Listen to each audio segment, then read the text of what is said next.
मिनश्शैतानिर्रजीम बिस्मिल्लाहिर्रहमानिर्रहीम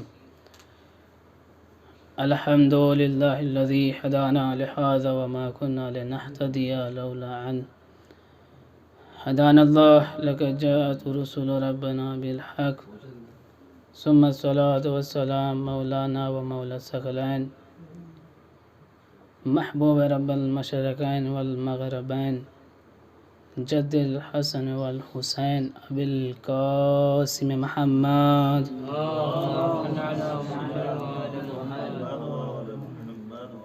व अला आलि बैतिही तय्यबीन अत्ताहिरीन अल-मासूमीन अल-मज़लूमीन अम्मा बअद फ़क़द क़ाल रसूलुल्लाह सल्लल्लाहु अलैहि व आलिहि वसल्लम ज़िक्र अली व इबादा सल्लल्लाहु अलैहि हज़रत आले मोहम्मद।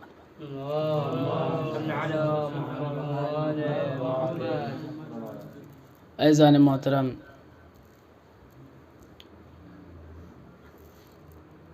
पहली मर्तबा आप लोगों के दरमियान हाज़िरी का शरफ़ हासिल कर रहा हूँ। तमाम हम्दें उस परवरदिगार आलम के लिए कि जिसने इस ज़मीन का फ़र्श बिछाया। तमाम हम्दें उस परवरदिगार आलम के लिए कि जिसने इस आसमान का सामियाना लगाया। तमाम हम्दें उस परवरदिगार आलम के लिए कि जिसने इस ज़मीन के ऊपर पहाड़ों को खल्क़ किया। तमाम हम्दें उस परवरदिगार आलम के लिए कि जिसने इस ज़मीन के ऊपर समंदरों को खल्क़ किया। तमाम हम्दें उस परवरदिगार आलम के लिए कि जिसने इस ज़मीन के ऊपर दरियाओं को रवा दवा किया। तमाम हम्दें उस परवरदिगार आलम के लिए कि जिसने इस ज़मीन के ऊपर दरख्तों को खल्क़ किया और दरख्तों में हरियालियों को पैदा किया। तमाम हम्दें उस परवरदिगार आलम के लिए कि जिसने अर्श को खल्क़ किया। तमाम हम्दें उस परवरदिगार आलम के लिए जिसने पूरी कायनात को खल्क़ किया। खुद परवरदिगार आलम हदीस क़िसा में आप लोग पढ़ते रहते हैं, एलमू या मलाइकती व सुकान समावाती व इज़्ज़ती व जलाली इन्नी मा खलक़तु समा मबनिया वला अर्दम मदिया वला कमर मुनीरा वला शम्स मुदिया वला फल्क यदूर वला बहर यजरी वला फुल्क यसरी इल्ला फी मोहब्बत हाउलाइल खमसति लज़ीना हम तहतल किसा। परवरदिगार आलम कह रहा है, क्या न मैंने चाँद को खल्क़ किया, न सूरज को खल्क़ किया, न सितारों को खल्क़ किया, न सैयारों को खल्क़ किया। जो कुछ भी खल्क़ किया है इन पाँच के सदक़े में जो चादर के नीचे मौजूद हैं। वो परवरदिगार आलम जिसने इस पूरी कायनात को खल्क़ किया और खल्क़ करने के बाद खुद रसूल इस्लाम इरशाद फरमाते हैं, अव्वलो मा खलक़ल्लाहु नूरी व अना मिन नूर वाहिद, कि अल्लाह ने सबसे पहले मेरे नूर को खल्क़ किया। इसका मतलब यह है कि ज़मीन ना थी, मोहम्मद का नूर था। अर्श ना था, मोहम्मद का नूर था। पहाड़ नहीं थे, मोहम्मद का नूर था। दरिया नहीं थे, मोहम्मद का नूर था। दरख्त नहीं थे, मोहम्मद का नूर था। मलाइका नहीं थे, मोहम्मद का नूर था। फरिश्ते नहीं थे, मोहम्मद का नूर था। परवरदिगार आलम ने सबसे पहले मेरे नूर को खल्क़ किया और परवरदिगार आलम ने जो नूर मोहम्मद को खल्क़ किया और खल्क़ करने के बाद जब इस नूर ने अपने परवरदिगार आलम की तस्बीह और तहलील करना शुरू की, जब इस नूर ने अपने आप को सजदे में रखा और उस परवरदिगार आलम की तस्बीह और तहलील करना शुरू की, कई हजार साल तक ये नूर सजदे में रहा। और जब इसने पेशानी को जैसे ही सजदे से उठाया, अब इसकी पेशानी के ऊपर कुछ पसीने के कतरे नजर आए। जैसे ही पेशानी के ऊपर पसीने के कतरे नजर आए, एक मर्तबा मेरे परवरदिगार आलम ने आवाज दी, मेरे हबीब परेशान ना होना, मेरे हबीब ये तुम्हारी मेहनत को लाएगा नहीं जाने दूंगा। मेरे हबीब जो पसीने के कतरे तुम्हारी जबी के ऊपर आए हैं, तुम्हारी पेशानी के ऊपर आए हैं, इन्हीं पसीने के कतरों से कभी आदम को खल्क़ करूंगा, कभी नूह को खल्क़ करूंगा, कभी इब्राहिम को खल्क़ करूंगा, कभी मूसा को खल्क़ करूंगा, कभी ईसा को खल्क़ करूंगा, कभी यहया को खल्क़ करूंगा, कभी यूनुस को खल्क़ करूंगा, कभी इदरीस को खल्क़ करूंगा, कभी इस्माइल को खल्क़ करूंगा, कभी याकूब को खल्क़ करूंगा, कभी यूसुफ को खल्क़ करूंगा। एक सलवात पढ़े अज़मत आले मोहम्मद पर।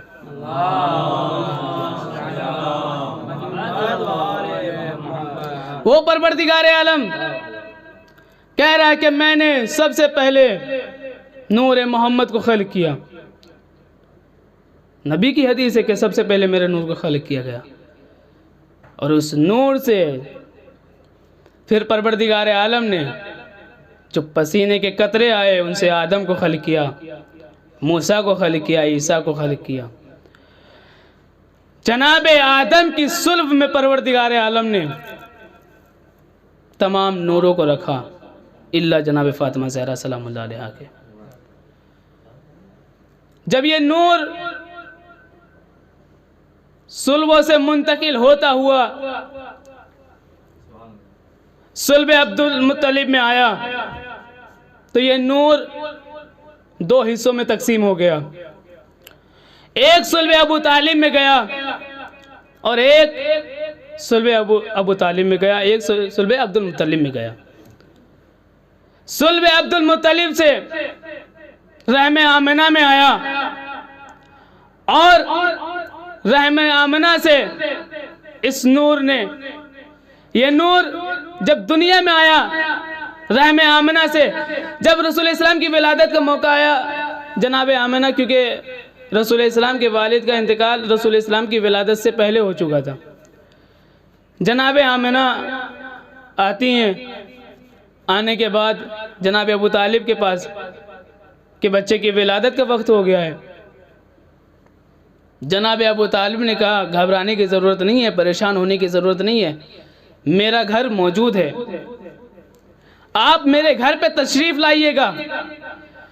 आज अपनी परवरदिगार आलम ने आवाज़ दी, ए अबू तालिब, आपका एहसान कि आपने मेरे नबी की विलादत अपने घर में कराई तो सही, अगर मैंने इसका बदला आपको न दिया कि 30 साल के बाद आपके बेटे की विलादत अगर अपने घर में न कराऊं तो मुझे खुदा न कहना।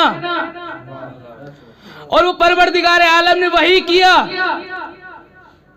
जब जनाब मौलाए कायनात की विलादत का वक्त आया तो जनाब फातिमा बिनते असद खाने काबा के पास तशरीफ लाई और दरवाजे से नहीं गई बल्कि खाने काबा की दीवार शिगाफ्ता हुई, फट गई। उसके बाद जनाब दर बना उसमें, जब जनाब फातिमा बिनते असद उसमें दाखिल हुई। बच्चे की विलादत हो गई। बच्चे की फितरत है, जब विलादत होती है या तो रोता है या हंसता है। अगर बच्चा खामोश रहे तो माँ बाप परेशान हो जाते हैं, माँ बाप परेशान हो जाते हैं कि बच्चे को क्या हो गया है। मौलाए कायनात 3 दिन हो गए हैं, न कुछ बोलते हैं, न कुछ खाते हैं, न पीते हैं, न रोते हैं, न हंसते हैं।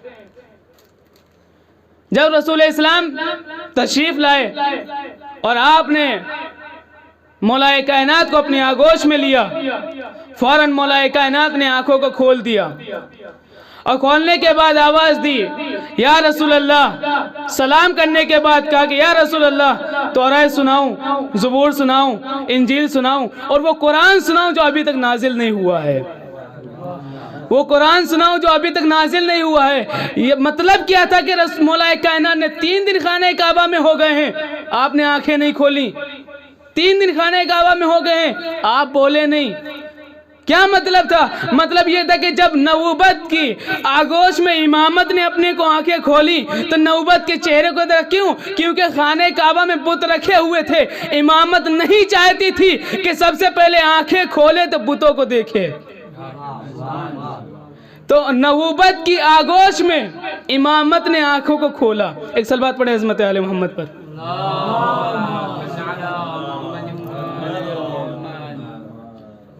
अब जैसे ही लेके चले, आयतुल्लाह किज़्वेनी साहब फरमाते हैं कि जनाब फातिमा बिनते असद जब खाने काबा से बाहर निकली तो उन्होंने खुतबा दिया था और उसमें कहा कि जनाब मरियम और जनाब आसिया और मैं अफजल हूँ। जनाब मरियम कैसे अफजल हैं? का जनाब मरियम इस तरीके से अफजल हैं कि जनाब ईसा की विलादत उनके घर पे हुई। जनाब मरियम इस तरीके से अफजल हैं। जनाब आसिया को परवरदिगार आलम ने उनके दिल में ऐसी मोहब्बत को डाला कि पाक व पाकीज़ा तय्यब व ताहिर हो गई। और मैं क्योंकि मैंने एक ऐसे बच्चे को जन्म दिया है जो रसूल का नासिर भी है, रसूल का खलीफा भी है। रसूल मौला कायनात को लेके चले रसूल इस्लाम जनाब अबू तालिब। मक्के के लोग आ गए सरदार मक्का के पास। आने के बाद कहा कि हम ऐसे नहीं जाने देंगे। क्या क्यों? कहा कि अरब का दस्तूर है कि जब कोई बच्चे की विलादत होती है तो उसे अजदहे के पास ले जाया जाता है। हम उससे पता करते हैं कि इसके माँ बाप में कोई खराबी तो नहीं है। अगर बच्चे का अजदहे ने डंग मारा, उसको अजियत पहुंचाई, तो माँ बाप में कोई खराबी है। और अगर बच्चा उस अजदहे के पास से बच्चे के पास से अजदहा चला गया तो हम समझते हैं कि उसके माँ बाप ने कोई खयानत नहीं की है। जनाब अबू तालिब ने कहा ठीक है, लेके चले। आने के बाद अजदहे के पास जनाब मौला कायनात को लिटा दिया। लिटाया तो मौला कायनात के बाद जैसे ही अजदहा आगे बढ़ा तो मौला ने उसको चीर दिया। जैसे ही अजदहे को चीरा, लोग परेशान हो गए कि ये कोई आम बच्चा नहीं है कि जो अजदहे को चीर दे। मौला कायनात ने दूसरी दफ़ा गहवारे में लेटे हुए थे कि अजदहा जैसे ही करीब आया, आपने वहाँ भी उससे अजदहे को चीर दिया था। तो नबी की हदीस है कि अली का जिक्र करना इबादत है। आज दुनिया हमसे यही सवाल करती है कि तुम नबी से आगे अली को बढ़ा देते हो, नबी से आगे अली को बढ़ा देते हो। भैया हमने अली को आगे नहीं बढ़ाया है, नबी ने खुद फरमाया कि अली का जिक्र करना इबादत है। या नबी अल्लाह, आपने कैसे कहते अली का जिक्र करना इबादत है? आप तो आदम के लिए भी कह सकते थे, नूह के लिए भी कह सकते थे, इब्राहिम के लिए भी कह सकते थे, इस्माइल के लिए भी कह सकते थे। अजब नहीं रसूल इस्लाम आवाज़ दे, नादान तू नहीं जानता। अली का जिक्र है तो आदम का जिक्र है, अली का जिक्र है तो नूह का जिक्र है, अली का जिक्र है तो मूसा का जिक्र है, अली का जिक्र है तो ईसा का जिक्र है। यानी अगर अली का जिक्र है तो 1,23,999 नबियों का जिक्र है। एक सलवात पढ़े अज़मत आले मोहम्मद पर।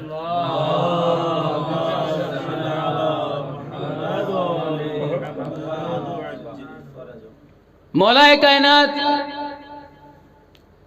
सर पे ज़रबत लगी हुई है, बिस्तर पे लेटे हुए हैं। साजा बिन सुहान आते हैं। आने के बाद मौला कायनात से कहते हैं मौला मैं कुछ सवाल करना चाहता हूँ। मौला ने कहा पूछो जो पूछना चाहते हो। साजा बिन सुहान कहते कि मौला ये बताइए, आप अफजल हैं जनाब आदम अलैहिस्सलाम अफजल हैं? मौला ने कहा कि अपने मुंह से अपनी तारीफ करना एक इंसान के लिए, लेकिन जब आप पूछ रहे हैं तो मैं बताऊंगा ज़रूर। ऐसा सुनो, जनाब आदम से मैं अफजल हूँ, क्योंकि जनाब आदम को परवरदिगार आलम ने हुक्म दिया था कि आप फला दरख्त के करीब मत जाना, लेकिन जनाब आदम उसके करीब चले गए। लेकिन मेरे लिए कुछ ऐसी चीज़ें मुबाह थी जिनको मैंने तर्क कर दिया, इसलिए मैं जनाब आदम से अफजल हूँ। फिर साजा सवाल करते हैं मौला आप अफजल हैं जनाब नूह अफजल हैं?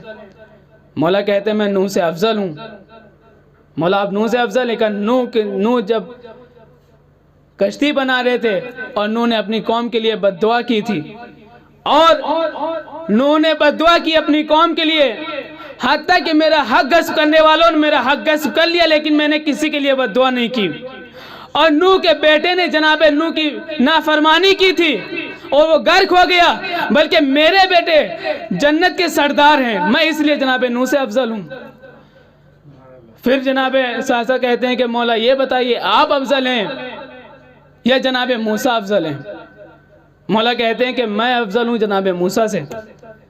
कि मौला आप जनाब मूसा से अफजल हैं?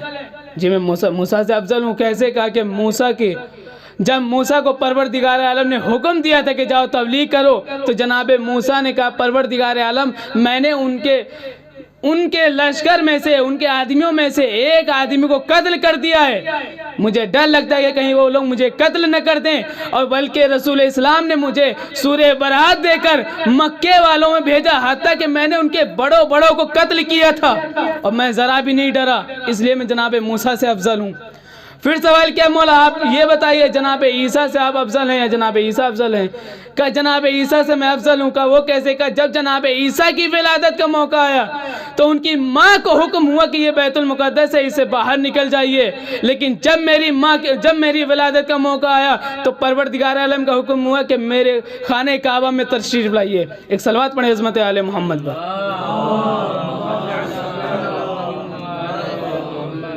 इसलिए मैं जनाब ईसा से भी अफजल हूँ। अब्दुल्लाह इब्न मसूद रसूल इस्लाम के पास आते हैं, आने के बाद कहते हैं या रसूल अल्लाह मुझे हक दिखा दीजिए, या रसूल अल्लाह मुझे हक दिखा दीजिए, हक कहाँ है?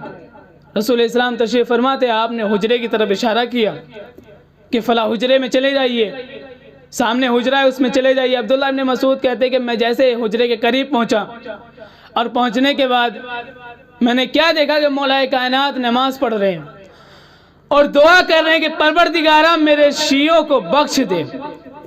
जैसे अब्दुल्लाह इब्न मसूद देखते हैं और देखने के बाद देखते हैं कि मौलाए कायनात दुआ कर रहे हैं नबी के वसीले से, परवरदिगारा तुझे नबी का वास्ता मेरे शियों को बख्श दे।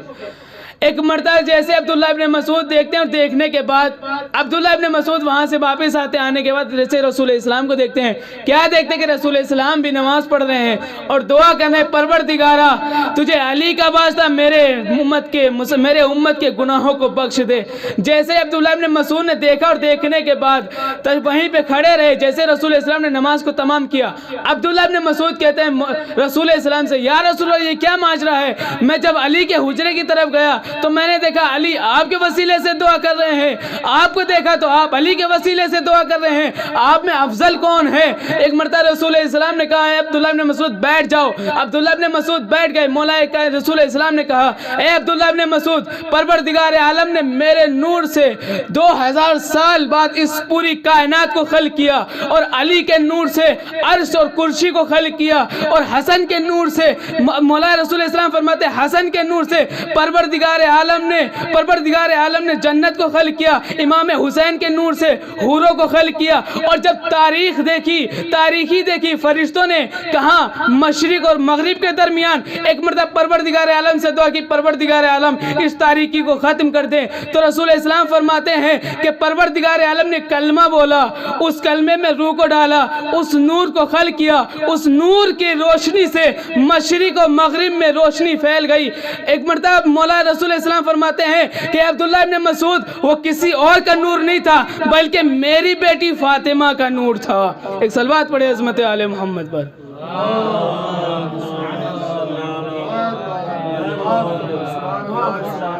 अब्दुल्लाह इब्न मसूद वो किसी और का नूर नहीं था, मेरी बेटी फातिमा का नूर था। रसूल इस्लाम तशरीफ फरमाए, चंद लोग आए, आने के बाद कहा या रसूल अल्लाह आप मुर्दों को जिंदा कर देते हैं। रसूल इस्लाम ने कहा कि ये मैं क्या काम करूंगा, ये तो अली भी काम कर देते हैं। ताज्जुब से पूछने लगे अली भी मुर्दों को जिंदा कर देते हैं? कहा अली भी मुर्दों को जिंदा कर लेते हैं? कहा हम ऐसे तो यकीन नहीं करेंगे कि अली मुर्दों को जिंदा कर लेते हैं। तो मौलाए कायनात ने कहा कर ले चलो मुझे ऐसे कब्रिस्तान में जहाँ हजारों साल पहले लोग दफन किए गए हों। ये लोग लेके आए मौलाए कायनात को। जैसे ही मौलाए कायनात कब्रिस्तान में दाखिल हुए और दाखिल होने के बाद मौला ने सलाम किया। जैसे ही सलाम मौला ने कब्रिस्तान में किया, जवाब सलाम मिला। मौला ने हुक्म दिया कि अपनी अपनी कब्रों से बाहर निकल आओ। सब अपनी अपनी कब्रों से बाहर निकले। जैसे ही कब्रों से लोग बाहर निकलने लगे, एक एक कब्र से एक एक हजार लोग बाहर निकल रहे थे। ये लोग खड़े देख रहे थे। जैसे ही इन्होंने देखा एक एक कब्र से एक एक हजार लोग बाहर निकल रहे हैं, ये मौलाए कायनात के पीछे डर के मारे पीछे आ गए। एक मरतबा मौलाए कायनात ने कहा डर क्यों रहे हो, जाओ अपने खानदान वालों से सवाल करो, जाओ इनसे सवाल करो, इनसे पूछो। एक मरतबा वो लोग डर के मारे मौलाए कायनात के पीछे। सलवात पढ़े हज़रत आले मोहम्मद पर।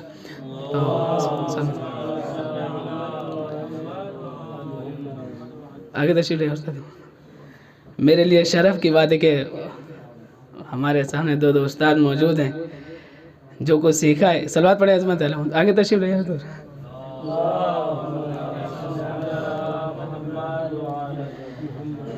अभी तक जो कुछ हमने सीखा है अपने असातिज़ा से सीखा है और उन्हीं की बदौलत मैं यहाँ तक पहुँचा हूँ।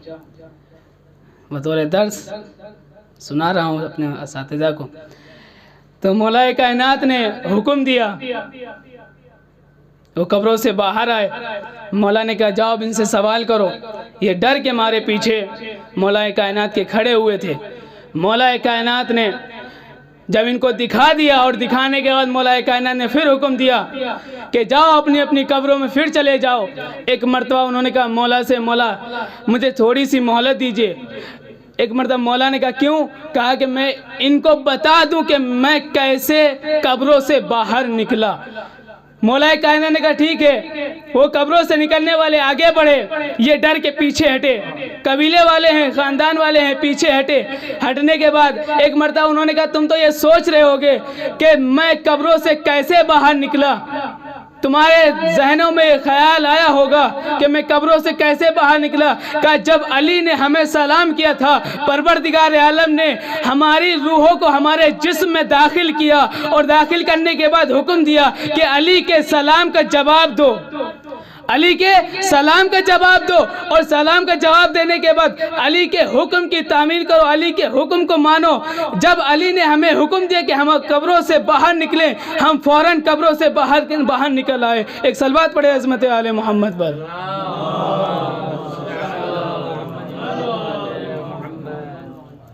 अज़ान मोहतरम, जितने फ़ज़ाइल हैं मौलाए कायनात के,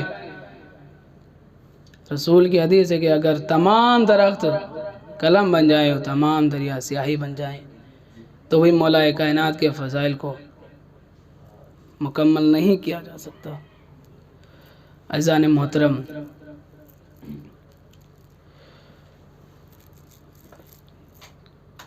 हर नबी से इम्तिहान लिया गया, जनाब इब्राहीम से भी इम्तिहान लिया। परवरदिगार आलम ने 3 दिन ख्वाब दिखाया कि बेटे के गले पे छुरी चला रहे। मैं कहूँगा इब्राहीम ज़रा करबला में आके देखिए, फ़ख्र इब्राहीम है, किस तरीके से लाशों को उठा रहा है। कभी हबीब इब्ने मज़ाहिर का लाशा, कभी उन मोहम्मद का लाशा, कभी भतीजे जनाब कासिम का लाशा, एक एक का लाशा इमाम ला रहे हैं। हाँ ज़ादारो, इमाम हुसैन के सामने। अरे वो जवान बेटा आया जो शक्ल में सूरत में नबी से मुशाबे था। एक मरतबा जनाब अली अकबर आते हैं और आने के बाद कहते हैं बाबा जान मुझे मरने की इजाज़त दे दीजिए। अरे ये करबला के बच्चे हैं जो अपने बाप से मरने की इजाज़त मांग रहे हैं। हाँ ज़ादारो, इमाम हुसैन ने कहा जाओ बेटा खैमे में रुखसत हो लो। हाँ ज़ादारो, जनाब अली अकबर खैमे में रुखसत के लिए आए। ज़ादारो, जनाब अली अकबर खैमे से निकलना चाहते हैं। एक मर्तबा बीवियों ने जनाब अली अकबर के अबा के दामन को थाम लिया। रावी कहता है कि मैंने कई दफ़ा देखा जनाब अली अकबर खैमे से निकलना चाहते हैं लेकिन फिर अंदर वापस चले जाते हैं। हाँ ज़ादारो, जनाब अली अकबर चले, इमाम ने घोड़े पे सवार किया, जनाब अली अकबर चले। ज़ादारो, जनाब अली अकबर क्या देखते हैं कि पीछे मुड़ के देखते हैं किसी के आने की आहट महसूस हुई। क्या देखा? अरे सही बाप कमर पे हाथ रखे हुए चला आ रहा है। एक मर्तबा जनाब अली अकबर ने कहा बाबा आप तो मुझे रुखसत कर चुके हैं, आने का सबब क्या है? एक मर्तबा इमाम ने कहा बेटा काश के तुम साहिब औलाद होते। आज़ादारों, जनाब अली अकबर मैदान में पहुंचे। अरे जंग करते करते जनाब अली अकबर इमाम हुसैन की खिदमत में आते हैं। आने के बाद कहते बाबा, अगर एक कतरा पानी मिल जाए, एक घूंट पानी मिल जाए, इन जालिमों को बता दूं कि बनी हाशिम कैसे लड़ते हैं। आज़ादारों, इमाम हुसैन का बेटा, पानी तो मौजूद नहीं है। एक मर्तबा इमाम ने अपनी अली अकबर की जबान अपने दहन में ली। एक मर्तबा जनाब अली अकबर ने क्या देखा, अरे बाबा की जबान मुझसे ज्यादा खुश्क हो चुकी है, फौरन जबान खींच ली। एक मर्तबा बाबा, आप तो मुझसे ज्यादा प्यासे हैं। आज़ादारों, जनाब अली अकबर चले, इमाम ने अंगूठी निकाली, बेटा इसको दहन में रख लो। आज़ादारों, जालिमों ने कहा इस पे कैसे वार किया जाए, अब्बास का भतीजा है, अली का पोता है। आज़ादारों, जनाब अली अकबर पे छुप से वार किया गया। आज़ादारों, जनाब अली अकबर के सीने पे बर्छी लगी। एक मर्दा घोड़े से जमीन पे आए, आवाज दी बाबा मदद को आइए। इमाम हुसैन चले, लाश अली अकबर पे पहुंचे। पहुंचने के बाद का बेटा सीने पे हाथ के साथ का बाबा सीने में दर्द है। इमाम ने आस्तीनों को उल्टा, एक मर्द क्या देखा, अरे सीने में बर्छी की अनी टूट गई। इमाम ने जैसे ही बर्छी की अनी को निकालना चाहा, करबला की जमीन पे इमाम घुटनों के बल बैठ गए और नजफ का रुख किया। नजफ का रुख करने के बाबा, दरे खैबर तो उंगलियों से उखाड़ना आसान, जबान के सीने से बर्छी के नहीं निकालना मुश्किल। एक मर्दा मौला ने या अली कहा, सीने से बर्छी कलेजा भी निकला।